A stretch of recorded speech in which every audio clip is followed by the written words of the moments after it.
In Jamaica's current media landscape, rumors have now begun to circulate and spread faster than facts. Recent talks surrounding the Auditor General's report on UHWI, JACDEN, the PNP's Dennis Gordon, and alleged procurement breaches linked to the University Hospital of the West Indies has raised many questions. The Auditor General's report cited 4 companies benefiting from UHWI's tax-exempt status, yet none were named. Despite this, speculation has emerged, reportedly fueled by a local media outlet that disclosed no sources and presented no evidence. Until facts are verified, allegations remain just that, unproven claims.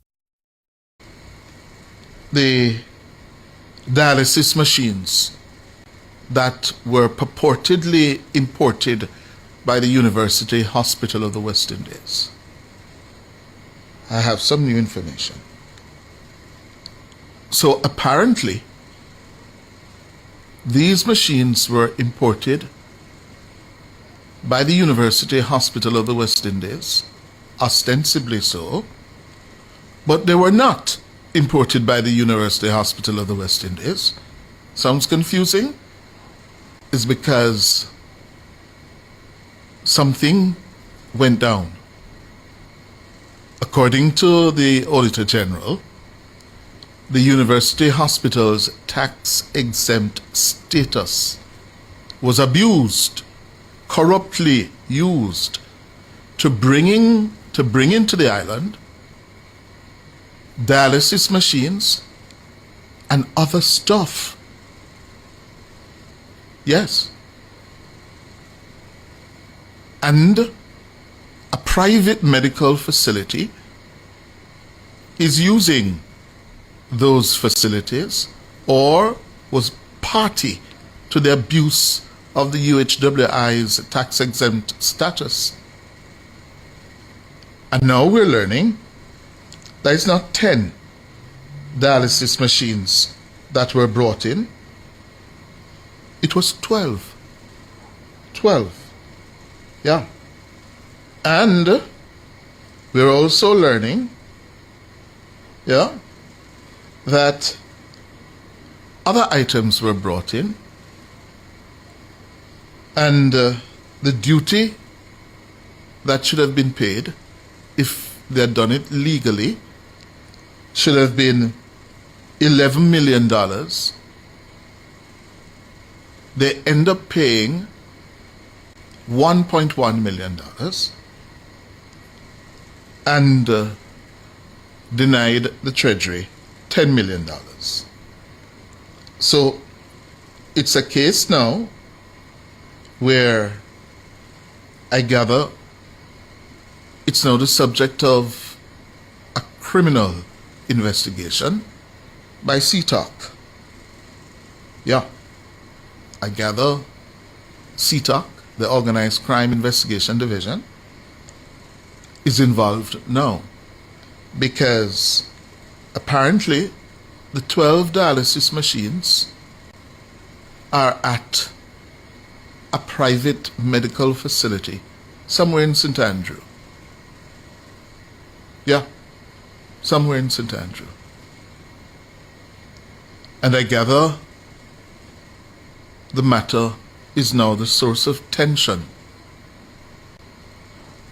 inside the People's National Party because the private medical facility apparently is owned by a PNP parliamentarian.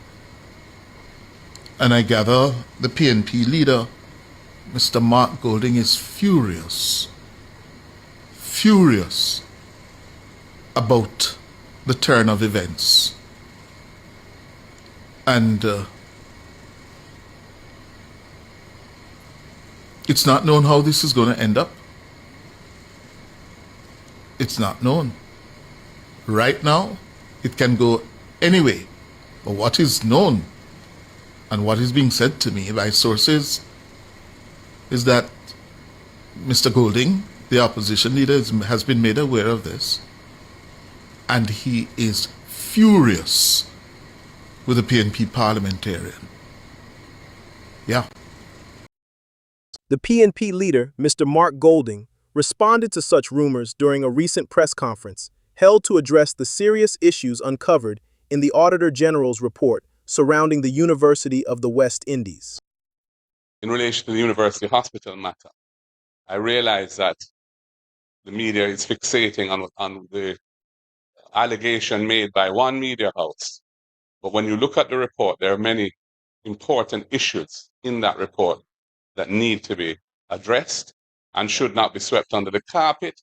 There are multiple players involved, and it's important that we don't abandon any kind of balance in how we deal with this thing and focus on what is actually before us from a credible source. And the only credible source presently having provided any information to the public on this is the Auditor General through her report. And to the extent that she has findings in there that warrant further investigation, I expect those further investigations to be done by the appropriate authorities.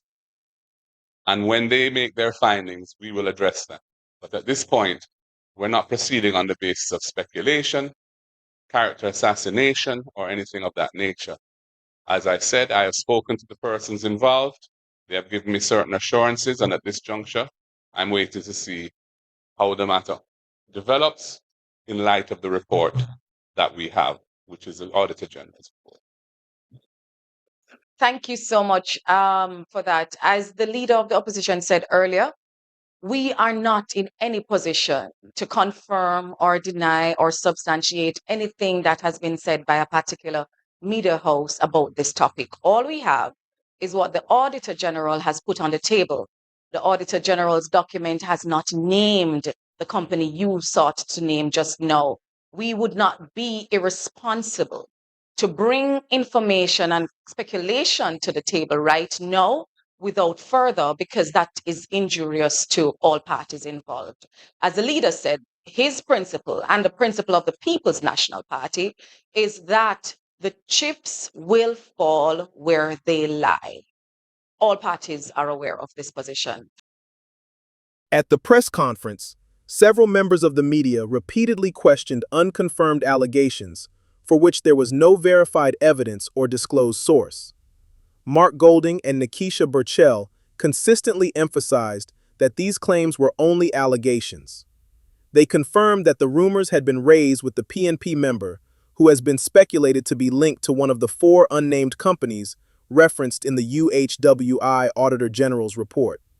They further stated that any wrongdoing by a PNP member is treated seriously and that appropriate consequences would be applied if evidence proves any involvement in misconduct related to UHWI.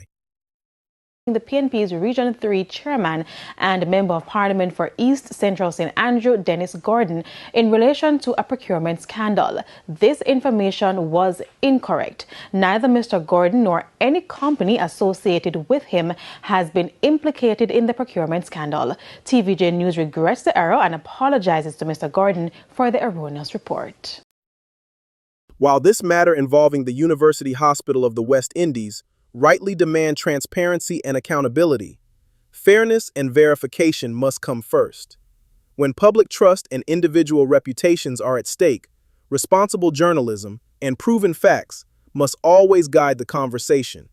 We will continue to monitor developments and report accurately as verified facts emerge about the UHWI, the Auditor General's report, and information about any investigations surrounding all those involved. Thank you for watching, and as always, don't forget to like, share, comment, and subscribe. Until next time.